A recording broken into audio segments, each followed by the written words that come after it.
정부가 금융과 IT의 융합 분야인 핀테크 활성화 대책을 발표했습니다. 네, 자세한 내용을 서울 스튜디오 연결해서 알아보겠습니다. 김유영 앵커. 네, 서울 스튜디오 김유영입니다.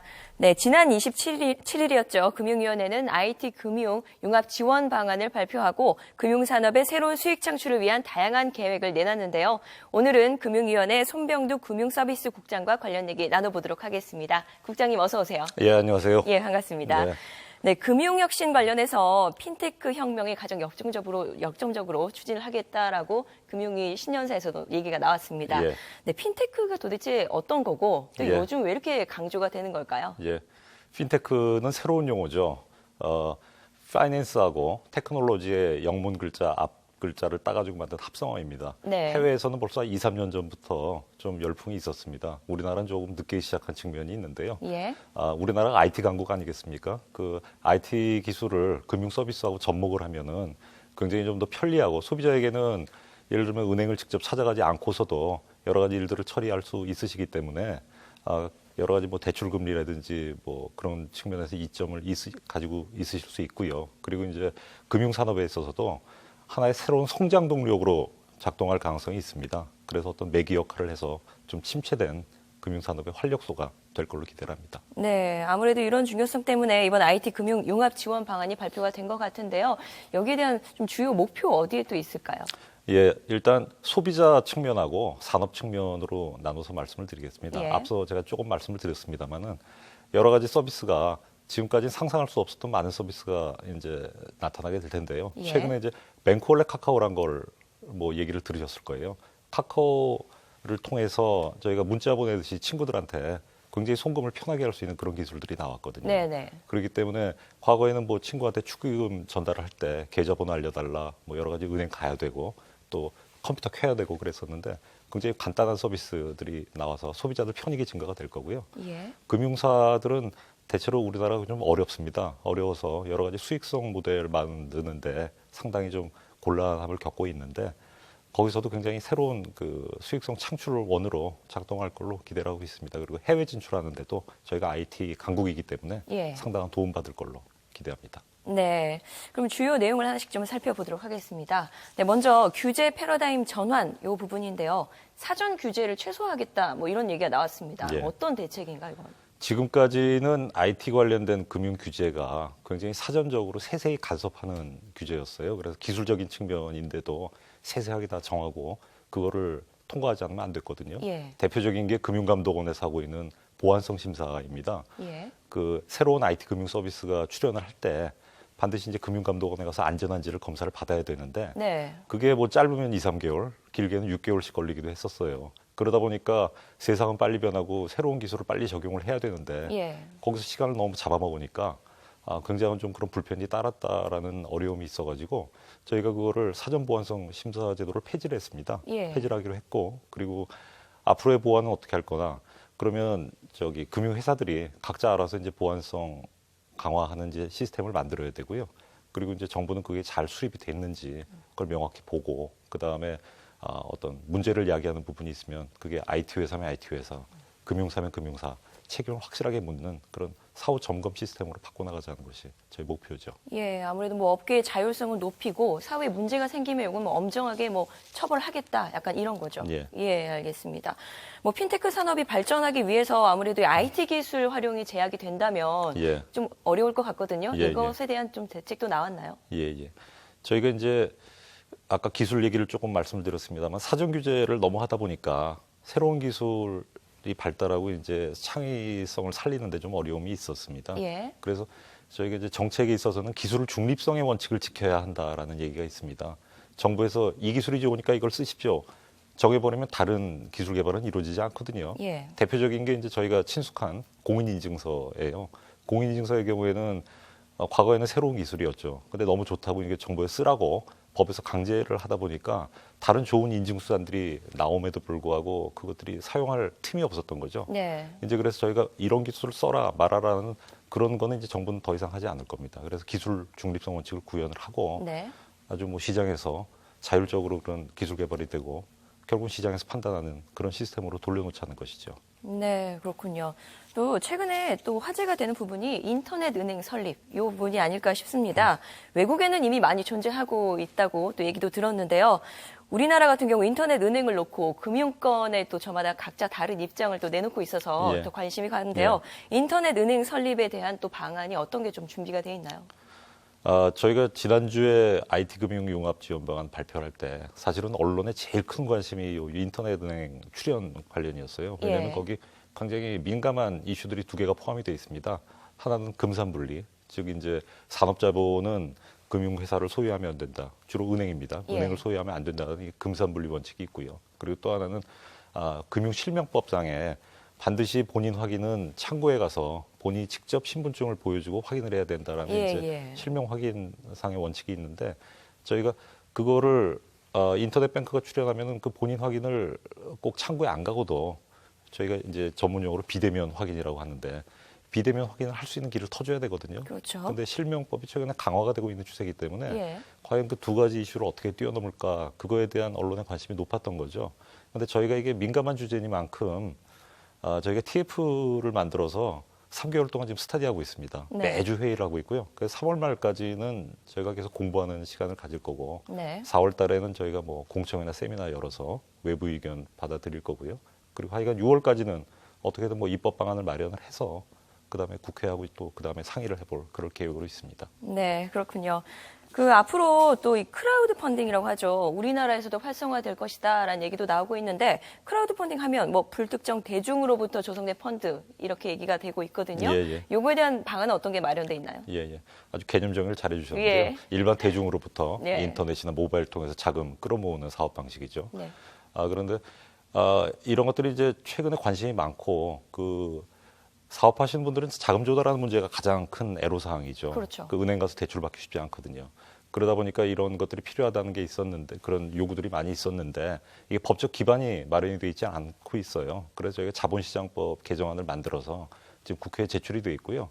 이번 2월 임시국회 그걸 통과시키기 위해서 저희가 굉장히 노력을 많이 하고 있습니다. 그래서 예. 법 통과가 되면 법적 기반이 마련이 되고 그러면 이제 크라우드 펀딩 하는 자금 조달이 이제 가능하게 되는 것이고요. 그다음에 저희가 그다음에 빨리 후속 시행령과 시행규칙 같은 거 만들어 가지고 좀 더 자세히 한 그 제도 기반을 마련을 할 계획입니다. 네, 크라우드 펀딩 같은 경우는 보면 뭐 이제 막 뭐랄까요 일을 시작하려는 스타트업 기업 같은 경우 온라인으로 이게 자금을 끌어모을 수 있기 때문에 예, 굉장히 예, 유용하지 않습니까? 예.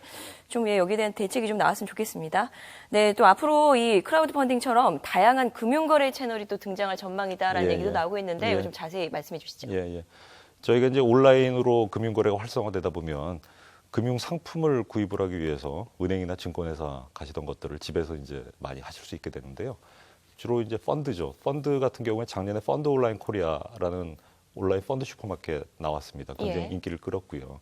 그 최근에는 이제 금융 소비자께서 막 그 판매하시는 분들에게 시달림을 받으면서 그 상품을 억지로 가입하고 이런 걸 싫어하세요. 그래서 본인이 필요한 정보를 다 온라인상에서 그 필요한 정보를 지득을 하셔가지고 예. 그 다음에 선택을 하고 싶어 하시는 그런 경향이 많아지고 있거든요.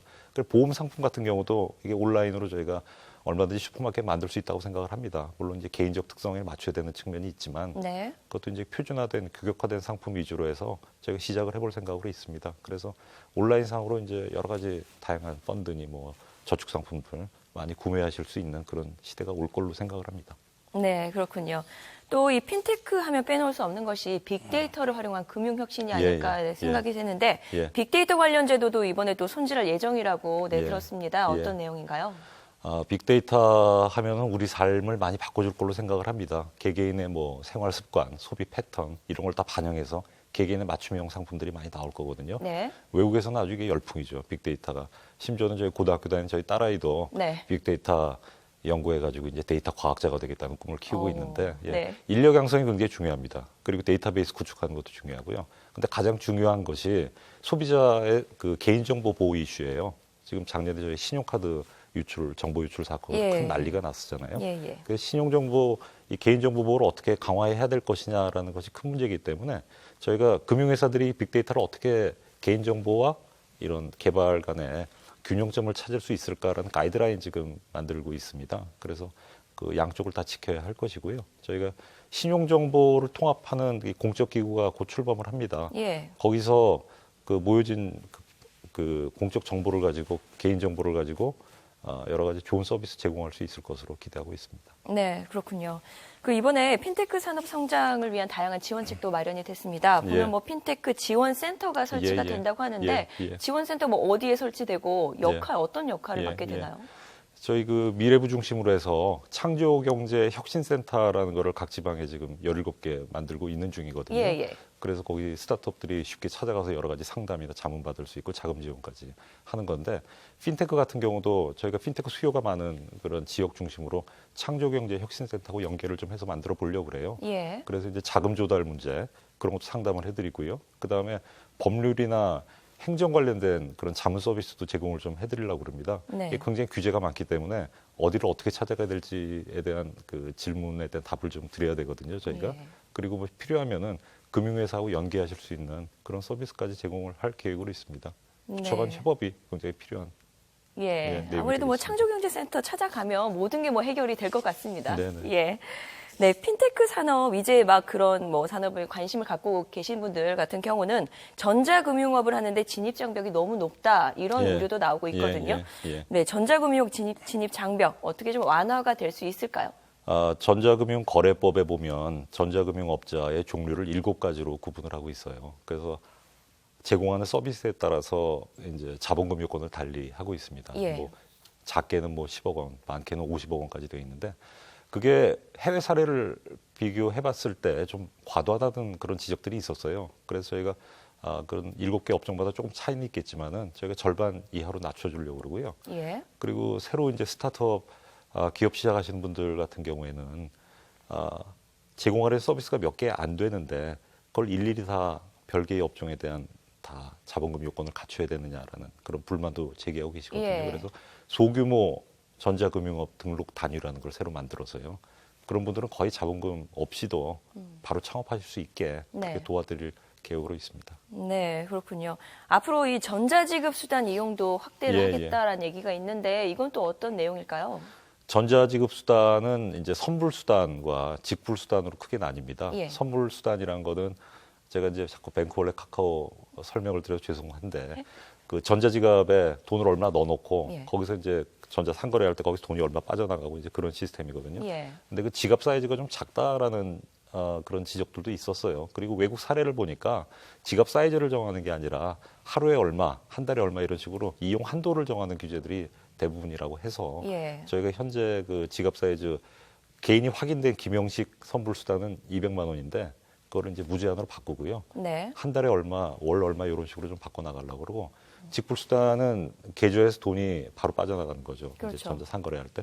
그것도 30만 원 한도로 좀 너무 작다라는 게 있어서 그것도 200만 원 정도로 올리려고 그렇게 준비 중에 있습니다. 예, 알겠습니다. 이 금융과 IT가 융합을 하는 만큼 이 소비자 보호에 대한 또 강도 높은 대책이 필요할 것 같은데요. 예. 어떤 대책이 마련이 돼 있을까요? 저희가 세상이 편리해지는 만큼 이제 보안 우려도 해야 되고요. 소비자 보호도 생각을 해야 됩니다. 이제 그렇죠. 저희가 보안 없이는 이런 간편한 그 지급 결제라든지 이런 거를 실현시킬 수가 없기 때문에 저희가 보안이 필수고 첫째도 보안, 둘째도 보안 저희가 온갖 정책을 하면서 계속 다짐을 하고 있거든요. 예. 그래서 최근에 이제 금융 관련된 보안 사고들이 많이 나는데 금융회사들이 조금 이상한 거래가 있으면 바로 탐지를 해서 그래서 뭐 지급을 중단시킨다든지 하는 그런 그 조치가 필요합니다. 그래서 FTS라고 그러거든요, 영어로요. 이상거래 탐지 시스템입니다. 네. 카드 회사들이 좀 먼저 하고 있고 은행들도 뒤따라 하고 있는데 그거 빨리 정착을 시켜가지고 편리하면서도 보안을 지키는 걸 해야 되고요. 그리고 이제 창고에 직접 안 가시고 온라인으로 하다 보면은 잘 모르고 또 상품을 사실 수도 있어요. 예. 불안전 판매라고 하는데 저희가 그거 일어나지 않도록 저희가 검사 감독 아주 확실하게 할 거고요. 그리고 또 핀테크가 너무 발달하면 여기서 또 소외되신 분들 계세요. 나이 드신 분들, 예. 또 장애인들. 그런 분들을 위해 가지고는 저희가 뭐 전화 상담 같은 이제 보완책도 같이 마련을 해서 준비를 하고 있습니다. 네, 알겠습니다. 국장님 끝으로 이번 핀테크 활성화 대책이 또 일회성으로 끝나면 안 되잖아요. 예. 네, 이것과 관련된 올 한 해 계획 한 예. 말씀 부탁드릴게요. 예. 저희가 IT금융융합협의회라는 거를 만들어서 작년 11월부터 회의를 해오고 있었어요. 그래서 지난주에 발표된 대책은 격주로 계속 여러 차례 회의한 결과를 저희가 내보인 건데요. 예. 저희 이제 집행하는 게 굉장히 중요하고요. 법도 만들어서 국회랑 또 상의를 해야 되고. 그 IT금융융합협의회도 작년에 한번 했지만은 그걸로 끝나는 게 아니라 올해 2차 협의회 또 구성을 해서 또 관계자들 의견들 애로사항 많이 들을 거고요. 그리고 규제개혁이 킵니다. 작년에 금융규제개혁 7월 달에 발표하고 많이 해오고 있는데 네. 올해도 또 2차 규제개혁 준비 중에 있습니다. 그래서 하여간 핀테크 산업 한번 크게 키워볼 생각을 정부가 다짐을 하고 있습니다. 네, 지금까지 금융위원회 손병두 금융서비스국장과 함께 핀테크 활성화 대책에 대해 얘기 나눠봤습니다. 국장님 오늘 말씀 고맙습니다. 예, 감사합니다. 네, 핀테크 산업이 잘 성장을 해서 대한민국의 신성장 동력으로 자리매김하기를 기대해 봅니다. 지금까지 서울 스튜디오에서 전해드렸습니다.